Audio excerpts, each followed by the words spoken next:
नमस्कार दोस्तों, स्वागत है आपका अपने YouTube channel study with Bhaskar में। तो जैसा कि दोस्तों आपको पता है, बीएड जो एंट्रेंस एग्ज़ाम का डेट काफ़ी करीब आ गया है और इसकी तैयारी जो है अंतिम पे चल रही है। तो इसी से संबंधित हमने सामान्य ज्ञान सीरीज से कुछ इम्पॉर्टेंट क्वेश्चन लेके आया है और इस क्वेश्चन में ज़्यादातर ऐसे क्वेश्चन हैं जो बीएड एंट्रेंस एग्ज़ाम में पिछले वर्ष या कुछ पिछले वर्ष और कुछ वर्षों में पूछे गए क्वेश्चन हैं।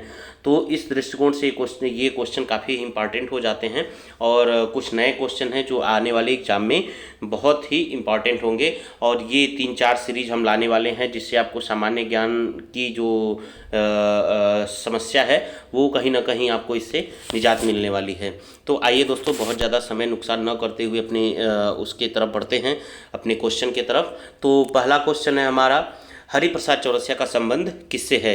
इसमें ऑप्शन है सितार वादक, ऑप्शन बी बांसुरी वादक, ऑप्शन सी शहनाई वादक और ऑप्शन डी सरोज वादन। तो दोस्तों बताइए आप सभी लोग कि हरिप्रसाद चौरसिया का संबंध किससे है। इसमें जो ऑप्शन बी है वो राइट आंसर है।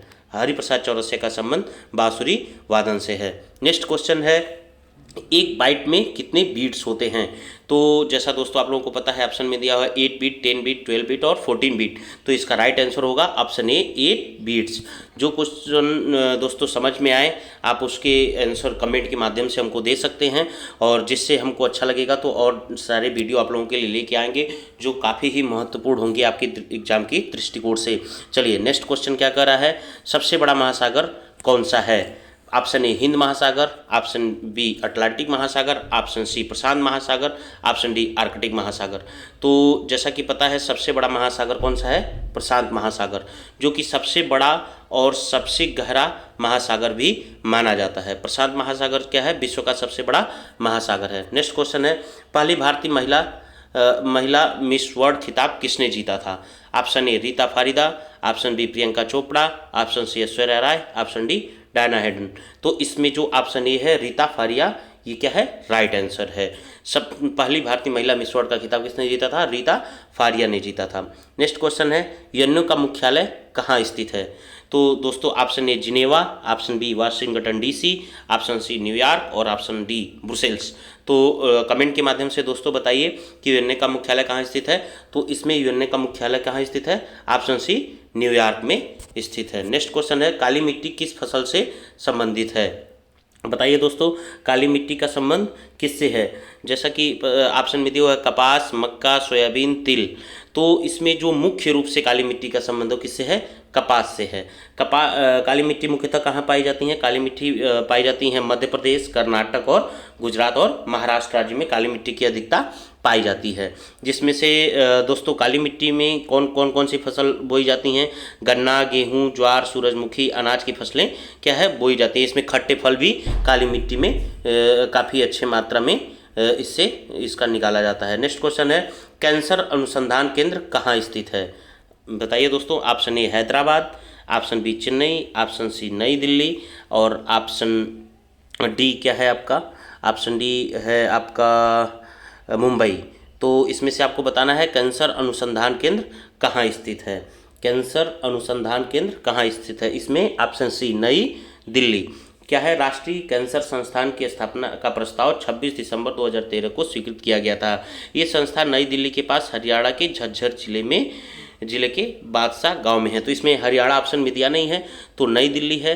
तो दोस्तों मुख्यतः तो इसको हरियाणा होना चाहिए लेकिन ऑप्शन में नहीं दिया हुआ था तो ऑप्शन सी माना जाएगा राइट आंसर। नेक्स्ट क्वेश्चन है आपका, सिक्किम राज्य की स्थापना कौन से संविधान संशोधन के अंतर्गत हुआ था। ठीक है ना।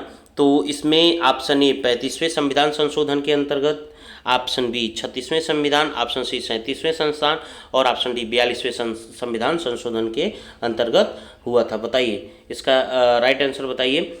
तो इसका जो राइट आंसर होगा क्या होगा, ऑप्शन ए 35वें संविधान संशोधन के अंतर्गत क्या हुआ था, सिक्किम राज्य की स्थापना हुई थी। इसका जो मुख्य कारण है वो क्या है, भारत का संविधान 35वां संशोधन अधिनियम 1974 के अंतर्गत सिक्किम राज्य की स्थापना की गई। इस अधिनियम के द्वारा एक नया अनुच्छेद 2 को जोड़ा गया जिसके द्वारा सिक्किम को भारतीय संघ के सह राज्य का दर्जा दिया गया। ठीक है, तो आगे बढ़ते हैं। जौ की खेती के लिए किस राज्य में सर्वाधिक खेती की जाती है? Option A Bihar, option B Rajasthan, option C Uttar Pradesh, option D Tamil Nadu.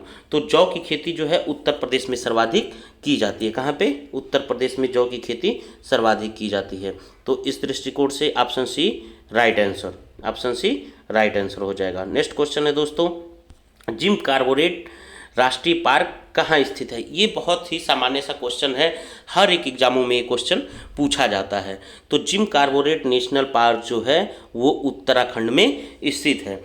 जो जिम कॉर्बेट से संबंधित और सारी चीज़ें जान लेते हैं। जिम कॉर्बेट राष्ट्रीय उद्यान भारत का सबसे पुराना राष्ट्रीय पार्क है। ये क्वेश्चन ऐसे भी पूछा जा सकता है कि भारत का सबसे पुराना कॉर्बेट पार्क कौन सा है? तो जिम कॉर्बेट राष्ट्रीय पार्क जो है भारत का सबसे पुराना पार्क है, जिसमें 1936 में लुप्तप्राय बंगाल बाघ की रक्षा के लिए हैली नेशनल पार्क के रूप में स्थापित किया गया। इसका पहला नाम क्या था? Hailey national park. ठीक है, यह उत्तराखंड के नैनीताल जिले में रामनगर के पास स्थित है और इसका नाम जिम कॉर्बेट के नाम पर रखा गया था। ठीक है, तो आगे चलते हैं। उत्तर प्रदेश का राष्ट्रीय पेड़ क्या है? नेक्स्ट क्वेश्चन जो है वो पूछ रहा है उत्तर प्रदेश का राजकीय पेड़ क्या है? बरगद, नीम, अशोक और पीपल। तो उत्तर प्रदेश का जो राजकीय पेड़ है वो क्या है? अशोक है। क्या है? Ashok. Option C is the right answer. Next question है, पेंसिल में क्या पाया जाता है? ये ज़्यादातर लोगों को पता होगा दोस्तों, अगर नहीं पता है तो आप बताएं कमेंट के माध्यम से, हम सही आंसर आपको बताएंगे। तो पेंसिल में पाए जाने वाला जो पदार्थ होता है वो क्या होता है? ग्रेफाइट होता है। क्या होता है? ग्रेफाइट होता है। नेक्स्ट क्वेश्चन है, प्लासी का युद्ध कब हुआ था? 23 जून 1755 और उसके बाद नेक्स्ट ऑप्शन है 23 जून 1758 और ऑप्शन सी 23 जून 1757 और ऑप्शन डी 23 जून 1759। तो इसमें जो ऑप्शन सी है वो राइट आंसर है। क्या 23 जून 1757 को प्लासी का युद्ध हुआ था? तो प्लासी के युद्ध के बारे में और जान लेते हैं। प्लासी का पहला युद्ध 23 जून 1757 को मुर्शिदाबाद के दक्षिण में 22 मील दूर नदी जिले में गंगा नदी के किनारे प्लासी नामक स्थान पर हुआ था। इस युद्ध में एक और ब्रिटिश ईस्ट इंडिया कंपनी की सेना थी तो दूसरी ओर बंगाल के नवाब की सेना थी। कंपनी की सेना ने रॉबर्ट क्लाइव के नेतृत्व में नवाब सिराजुद्दौला को हरा दिया था। ठीक है दोस्तों, आगे का क्वेश्चन है, भारत में कोविड-19 का मरीज कहाँ मिला था? पहला मरीज कहाँ मिला था? देखिए, कोविड-19 के ये से क्वेश्चन आपको पूछे जाएंगे, तो ये तो बहुत ही सामान्य सा क्वेश्चन है जो लगभग सभी लोगों को पता होगा। भारत में जो पहला कोविड-19 का केस मिला था वो कहाँ मिला था? केरल राज्य से मिला था। ठीक है, नेक्स्ट क्वेश्चन है, विश्व स्वास्थ्य दिवस कब मनाया जाता है? तो ये दोस्तों आप बताइए, विश्व स्वास्थ्य दिवस कब मनाया जाता है? तो जो ये ऑप्शन है 8 अप्रैल, 7 अप्रैल, 24 अक्टूबर और 22 अप्रैल। तो इसमें से आपको बताना है दोस्तों कि विश्व स्वास्थ्य दिवस कब मनाया जाता है। तो इसमें जो राइट आंसर है वो क्या है? B option.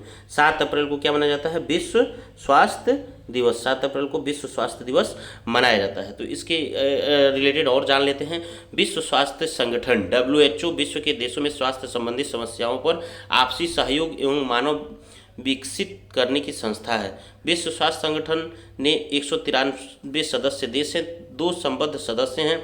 यह संयुक्त राष्ट्र संघ की एक अनुसांगिक इकाई है। इस संस्था की स्थापना 7 अप्रैल 1948 को की गई थी। नेक्स्ट क्वेश्चन है, भाखंडा नांगल परियोजना का निर्माण किस नदी पर किया गया है? तो ऑप्शन ए कोसी नदी, ऑप्शन बी झेलम नदी, ऑप्शन सी ब्यास नदी, ऑप्शन डी सतलुज नदी। तो बताइए दोस्तों इसका राइट आंसर क्या होगा? क्वेश्चन क्या है आपका? क्वेश्चन है कि भाखंडा नांगल परियोजना का निर्माण किस नदी पे किया गया है? तो इसका आप बताइए राइट आंसर क्या होगा? इसका जो राइट आंसर होगा वो ऑप्शन डी होगा। सतलुज नदी पे भाखंडा नांगल परियोजना का निर्माण किया गया है। इससे संबंधित और जान लेते हैं। भाखंडा नांगल बांध भूकंपीय क्षेत्र में स्थित विश्व का सबसे ऊंचा गुरुत्वीय बांध है। ये विश्व का सबसे ऊंचा गुरुत्वीय बांध है। ठीक है ना, इसकी एक ख्याति ये भी है कि विश्व का सबसे ऊंचा गुरुत्वीय बांध है। यह बांध पंजाब राज्य के होशियारपुर जिले के सतलुज नदी पर बनाया गया है। यह बांध 261 मीटर ऊंची टिहरी बांध के बाद भारत का दूसरा सबसे ऊंचा बांध है। ठीक है, नेक्स्ट क्वेश्चन है, भारत में कृषि के हरित क्रांति के जन्मदाता कौन है? भारत में कृषि में हरित क्रांति के जन्मदाता किसे माना गया है? तो बताइए S Swaminathan, Gauri Baker, Norman E Borlaug और उपरोक्त में से कोई नहीं। तो जो भारत में हरित क्रांति की शुरुआत 1966 से 67 में हुई थी, इसे प्रारंभ का श्रेय प्रोफेसर नॉर्मन बोरलॉन्ग को जाता है।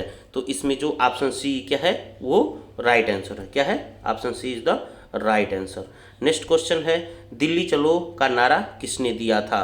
तो option A Gandhi ji, option B Tilak, option C Subhash Chandra Bose, option D Jawaharlal Nehru. तो इसमें ऑप्शन सी क्या होगा आपका सही उत्तर होगा। सुभाष चंद्र बोस ने दिल्ली चलो का नारा दिया था। तो ऑप्शन सी राइट आंसर। ठीक है, इसके बाद आगे बढ़ते हैं। 19वां क्वेश्चन क्या कह रहा है? 2019 में किसे केंद्र शासित प्रदेश का दर्जा मिला था? जब ये धारा 300 कौन सा था धारा उस हटाया गया था, तो वहाँ पे दो अलग अलग राज्य बना दिए गए थे। तो उसमें से ये क्वेश्चन निकल के आ रहा है कि 2019 में किसे केंद्र शासित प्रदेश का दर्जा मिला था? तो इसमें जो ऑप्शन सी है वो क्या है? राइट आंसर है, जम्मू और कश्मीर को केंद्र शासित का दर्जा मिला था। नेक्स्ट क्वेश्चन है, 20वां क्वेश्चन है, गोबर गैस में कौन सी गैस निकलती है? Option A methane, option B ammonia, option C oxygen और ऑप्शन डी नाइट्रोजन। तो आपको बताना है कि गोबर गैस से कौन सी गैस निकलती है। इससे जो है कि घर में आप लोग इसका ईंधन का उपयोग करते हैं गोबर गैस से संबंधित। तो इसमें जो है गोबर गैस से कौन सी गैस निकलती है? मीथेन गैस निकलती है। कौन सी गैस निकलती है? मीथेन। तो दोस्तों इसी के साथ हम इस वीडियो को समाप्त करते हैं। अगर आपको ये टॉपिक अच्छा लगा हो तो लाइक और कमेंट और शेयर करें, जिससे कि हम आप लोगों के लिए और सारी वीडियो लेके आ सकें। तब तक के लिए नमस्कार।